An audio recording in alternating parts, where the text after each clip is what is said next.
রাজশাহীর circuit house সংলগ্ন সড়কে নারীদের উদ্দেশ্যে অশালীন অঙ্গভঙ্গি ও কুরুচিপূর্ণ আচরণের একটি ভিডিও সামাজিক যোগাযোগ মাধ্যমে ছড়িয়ে পড়েছে।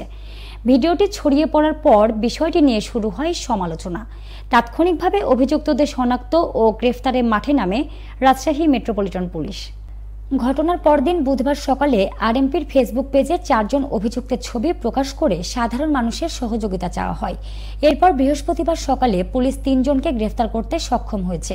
গ্রেফতারকৃতরা হলেন নগরীর রাজপাড়া থানার লক্ষ্মীপুর ভাটাপাড়া এলাকার মোকলেসুর রহমান মুকুলের ছেলে জুবায়ের হোসেন রাকিব, কাশিয়াডাঙ্গা থানার মহিষবাথান উত্তরপাড়ার রমজানের ছেলে সবুজ এবং কাশিয়াডাঙ্গা থানার সায়েরগাছার আব্দুর রাজ্জাকের ছেলে রাজু।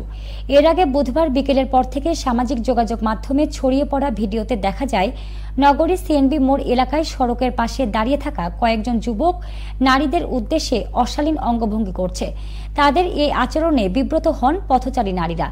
বিষয়টি জানাজানি হতেই পুলিশ গোয়েন্দা নজরদারি জোরদার করে এবং রাতেই অভিযান শুরু করে।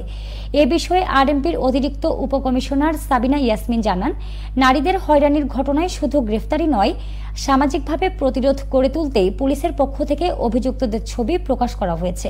এরপর 3 জন গ্রেফতারও হয়েছে। তাদের বিরুদ্ধে আইনি ব্যবস্থা নেওয়া হচ্ছে। অন্য বখাটেকে ধরতে অভিযান চলছে।